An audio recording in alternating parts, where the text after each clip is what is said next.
right, we're back on. We're talking about 227, and you were telling me about the homeless episode. Right. Um, the nice thing about it was we had the real homeless people, and they were saying, "This is great. I could really do this," and they were just like any other actor. I mean, they were not nervous. They were really into it, and they enjoyed it. And I tried to get a move to let's try to let when you have a crowd scene and you're hiring extras, let's try to pick up a portion from the homeless and give them an opportunity to get back on their feet. Well, such a belly aching you ever heard from some of the people who were extras. We don't have enough jobs as it is. I'm talking about a crowd scene when you pick up other people anyway, you know. But anyway, that didn't fly, but I thought that would have been a great thing, a great movement for them. And what inspired you to write that episode? Well, I always want to touch different segments of human conditions because that's what we all are, and we're all one. And whatever is affecting someone else, whether you know it or not, is really affecting you. And now we know that we're only three paychecks away from being on the street, you know. The thing is to try to figure a way to incorporate everybody so you have less crime. You have everybody trying to do something and everybody in the mode of feeling as though they're helping each other. And so you don't have the them against us feeling that's always going on. And what in general inspired you to do the writing at all? Because there were stories that I wanted to tell. There was a story we did on drugs. And because drugs are such a big thing in the community and in the schools. And my daughter's going to public school, and she sees this young man who's dressed nicely, good manners, and everybody thinks he's just so great. And the boys are jealous of him, but all the girls think he's so cool. And he comes to visit and everything, but then we find out that he gives Curtis, the young man that's downstairs, Calvin, the young man that's downstairs, a bag to hold for him. And we find out there's drugs in the bag that he wants him to pass to somebody, and he's buying him some tennis shoes. All he has to do is do. So I go visit his mother, and I tell her I think her son is using drugs. And of course she tells me, oh, this is Veronica Red again. And she tells me off and tells me that her son, the car he's driving this new car, and all the girls are excited. It's his friend's car, and his friend happens to be in Europe and let him drive it. That's the story he told her, and she's going with it. And she puts me out.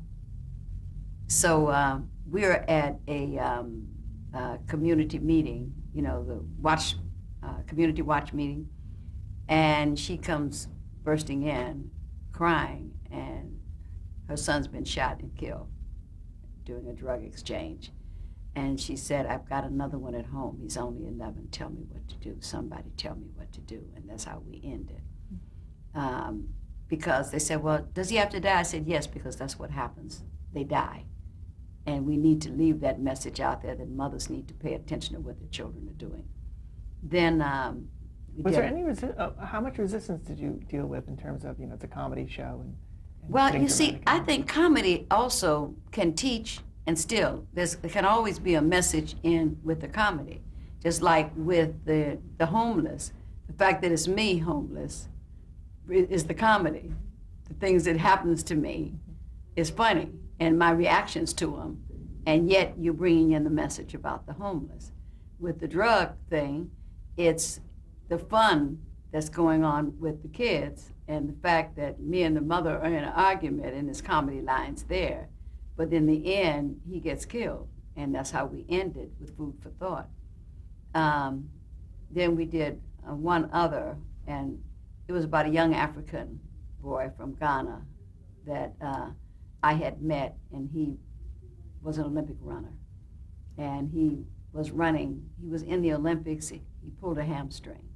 In the next 4 years, he was in the Olympics again, he pulled a hamstring.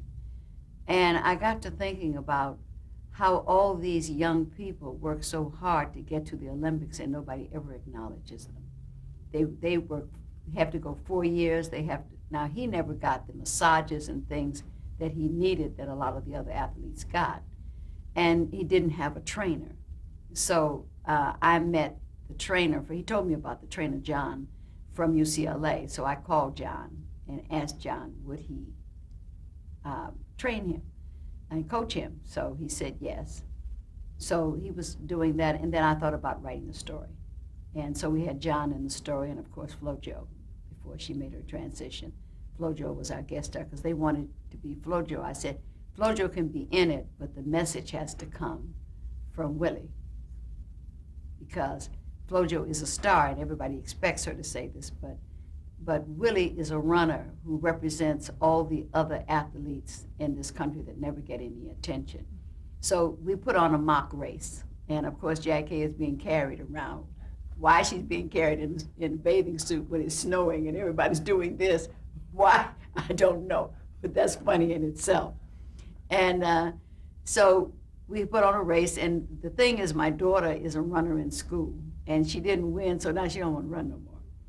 So we invite FloJo to be she comes to help the community and to be our judge. And so they're running, and it's snowing, and it's getting worse, and FloJo's husband, who is such a wonderful actor, because she's standing there, he's the only one going, I said, you're really putting on the cold. And so Willie's running, then everybody decides, it's snowing too hard, we're going inside. So they go inside, and Willie never doesn't come inside. So my daughter Brenda notices that he's still out. Where is he? So she goes outside, and he's still running. So he runs past, and she said, why are you still running? He said, I have to reach my goal. So she said, oh, I understand.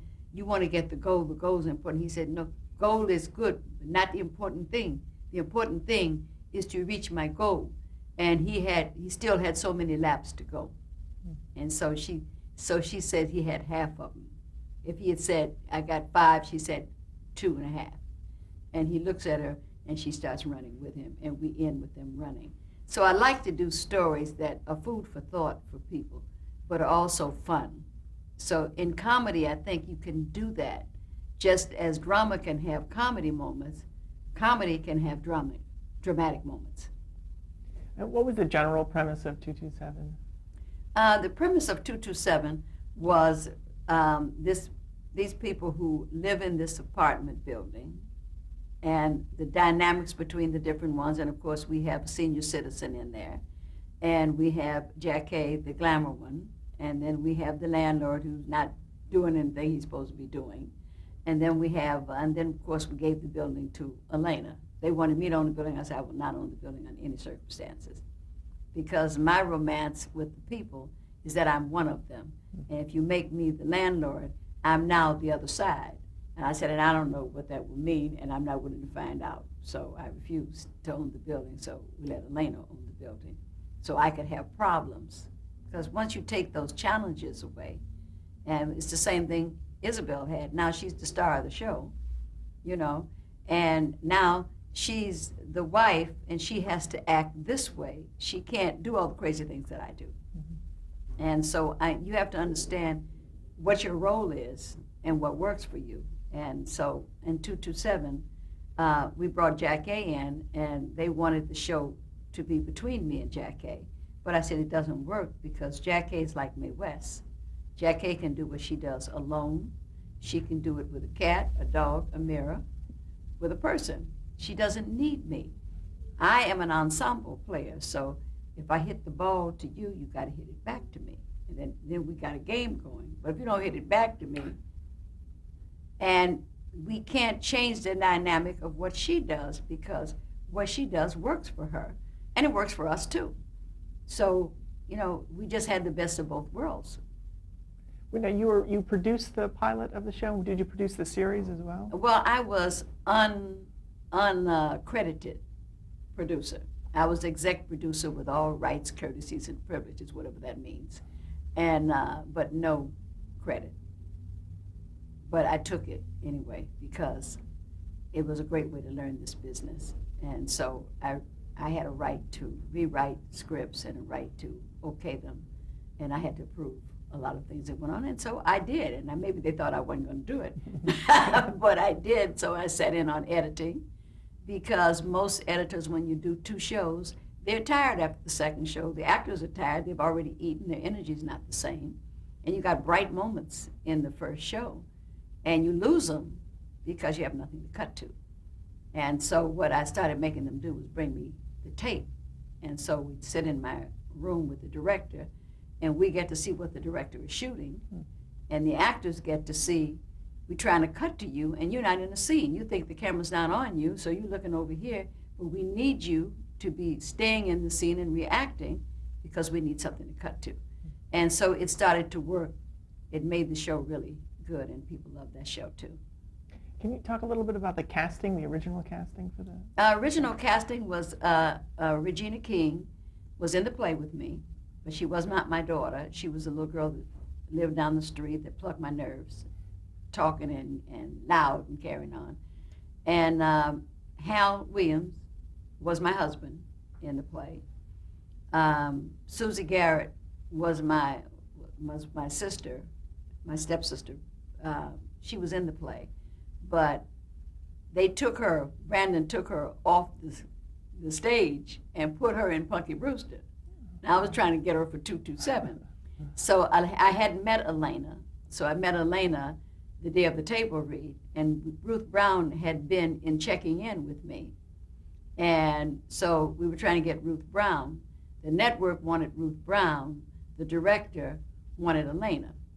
And so I just gave both of them all the tips.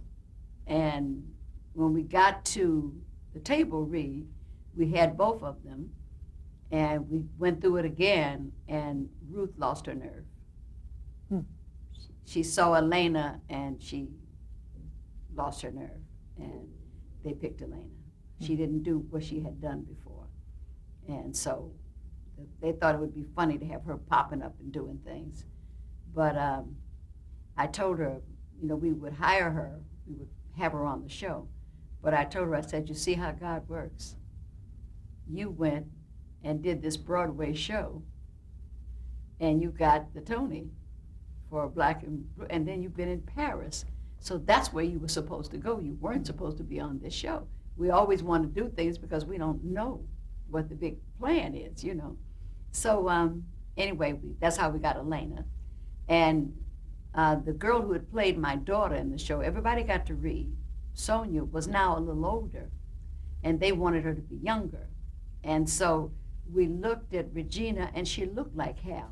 They had both of them had the same color eyes and this sandy hair. So she looked like she could have been his daughter. So we picked Regina. And then for Elena, there was a young girl from New York that played her daughter. And she ended up leaving because her mother was just so unhappy. She had a little boy, and she had to sit in that rehearsal hall on the set with her daughter, and her husband's in New York, and she was just not a happy camper. So finally, they let her out of the contract, and she went back to New York. So they never explained what happened to Elena's daughter. But it's a funny thing. For television, they take people off, and after a while, the public just goes with whatever they do. They never have to say, well, what happened to this?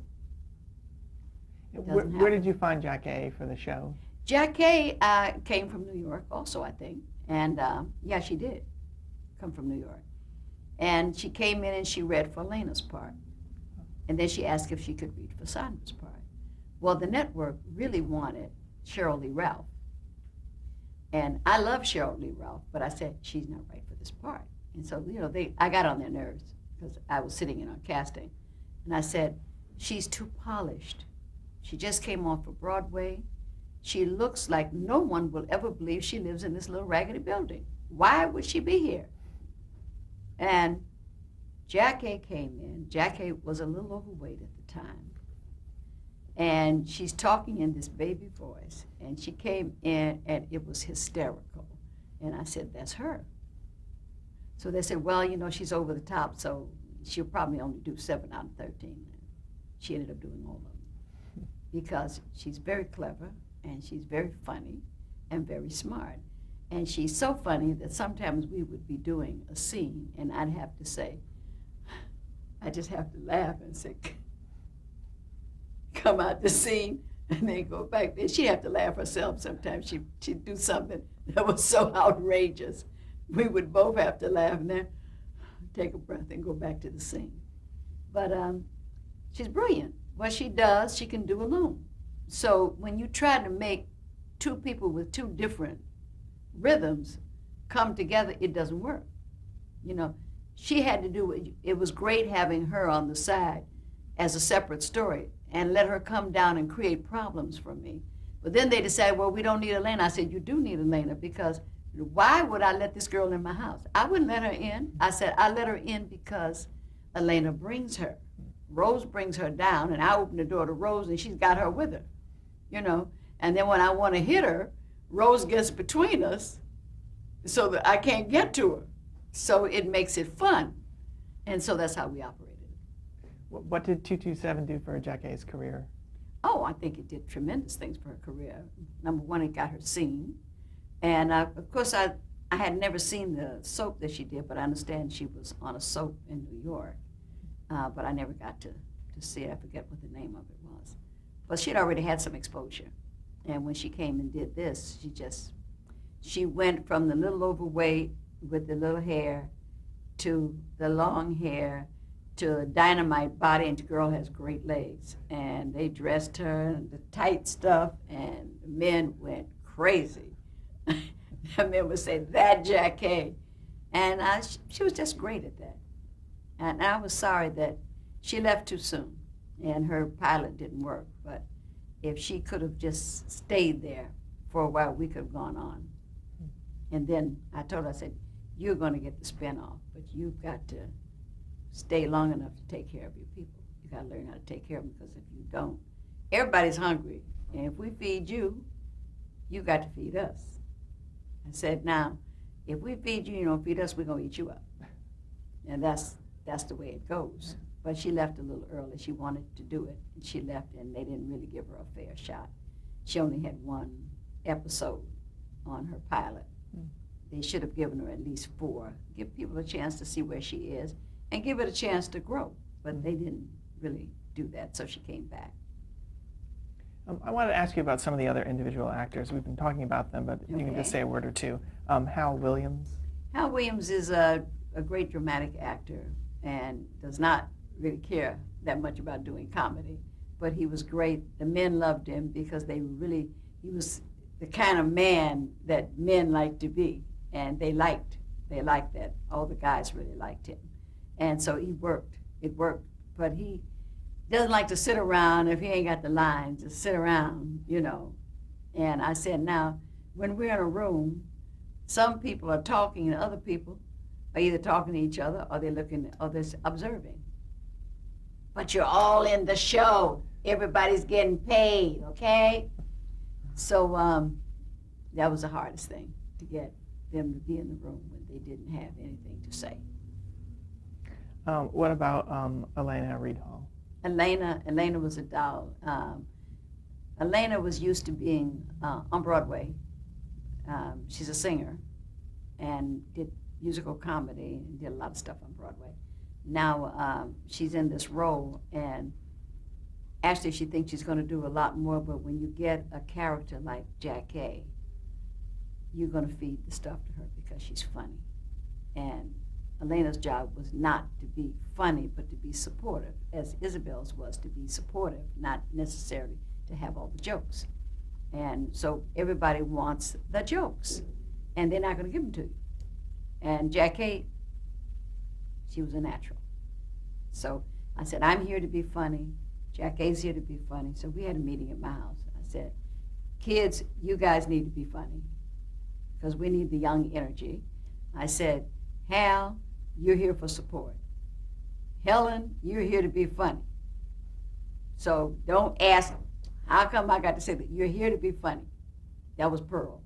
And they did a survey, and all the young people loved Pearl. She was a hit with all the young people.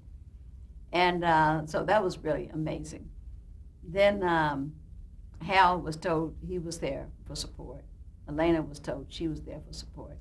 And we got 9 characters. So I said, Jackie's going to get most of the shows. I'm going to get most of the shows. But we're all in them. We're all in all the shows. that's the great thing, you know. Well, when did this meeting occur in terms of the run of the show? Right after the first season, because everybody really needed, they were plucking my nerves. Everybody really needed to understand what they were there for, and we needed to have that conversation. And how did everyone react in general? They were pretty cool for a season. But, you know, it's just difficult. It's a business. You know, you got to take care of the business or there ain't going to be no show. And so you have to think of the business of what you're doing with your character when you're performing. There's the show, and then there's the business of the show. And when you're talking, I got to support you. When I'm doing it, you got to support me. And the audience feels our vibrations, and they can tell when they're off. They can tell when you love each other, and they can tell when you don't. So if you're feeling something, they're going to feel it too. You know, so you got to bring your energy, and you got to bring everything, because the star of the show is the script. The show is the star. And the rest of us, we come together to make that show work, and that's what it's about. A couple more names. Regina King, did you see The Great Things to Come? No, that child is just in orbit, and I keep asking, don't you remember you got a mama? When you're doing these movies, don't you remember to tell these folks you got a mama? And she just laughs. She, every time she sees me, she calls me Mommy, Mommy. Because, you know, I mentored her a lot on the show. And she was an actress when we were doing 227. She was an actress before then. She was always doing theater, and she was about 9 years old then, but she was always a good actress. And Helen Martin? Helen Martin was, Helen was something else. And I asked for two people when we did the show that I had to have, and that was Hal Williams and Helen Martin.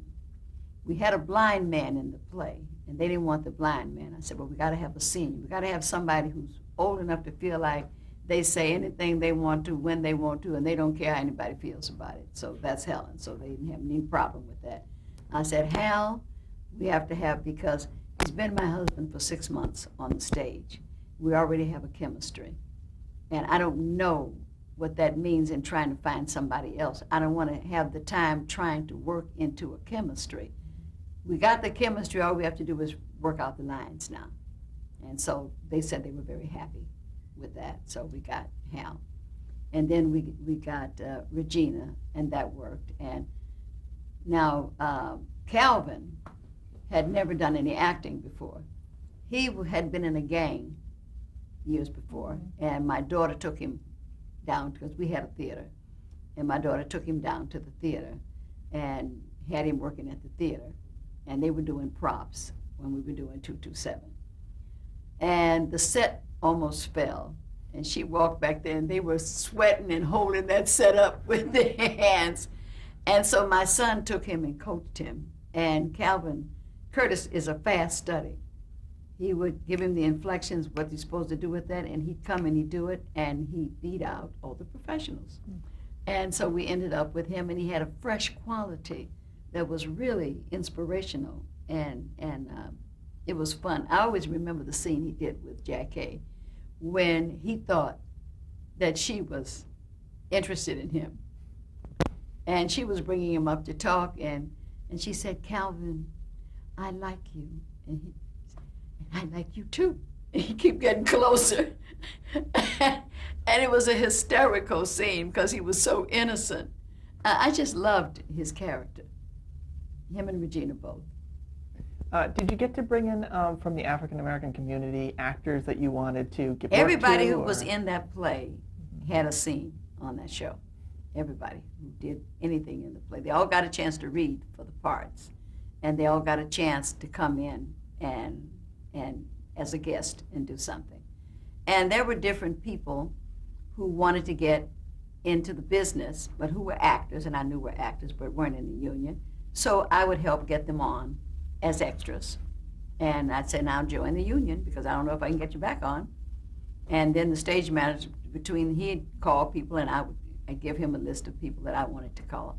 And so it just worked. And some of those people have gone on to do things. And some that wanted to take the money. I said, fine. They went on because you're not serious, you know. But it was really a rewarding experience for me all the way around. In terms of learning the business. The whole thing, Yeah. because I paid attention to everything. Even set. I remember we had a party, and it was I think it was an anniversary for my mother, who was Bea Richards, and my father was Whitman Mayo.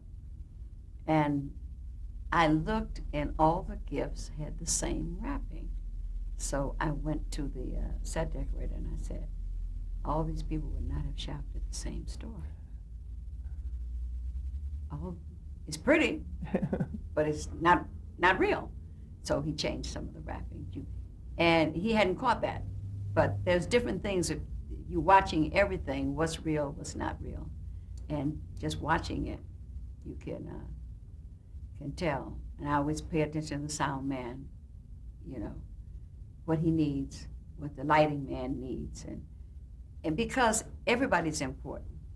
You know, they don't get the credit, but you have lighting, well, they do when it's time for awards, but people don't realize that there's no show if you don't have them.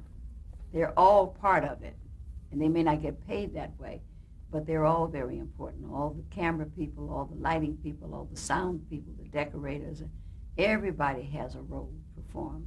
The wardrobe, and everybody is meticulous about what they're doing, and they put that show together. And, of course, the producers and the director on top of it, and they head up the whole thing. So you were there not just as an actor, you were producing Right. as well. Right. And who were the directors? Who were the people who were doing the show? We had Garen Keith as our main director, and then we'd bring different guest directors in. What did he bring to the show, Garen Keith? Garen had been a director for a long time. Mark Warren's show, I can't think of the name of that show. He directed that show, and he directed a couple of others. And so when we got him, he was very polished. We first started with Al Scott. Al Scott was our first director. And then we got Garen Keith. And we got Ed Cambridge. Ed Cambridge was stage manager from Broadway and a great director for plays, and also did 227. And we tried to bring him to television, but Ed and television just did not work, and I don't think Ed. In television, you got to direct the cameras, not the actors. I mean, you direct the actors until you get to the show, then you direct the cameras. On stage, you direct the actors, and then you cut out, and they do the show. And so it's a little different. And I was trying to help him be a director. It didn't work, and he wasn't happy either. Okay, we're going to stop there right at the end of the tape.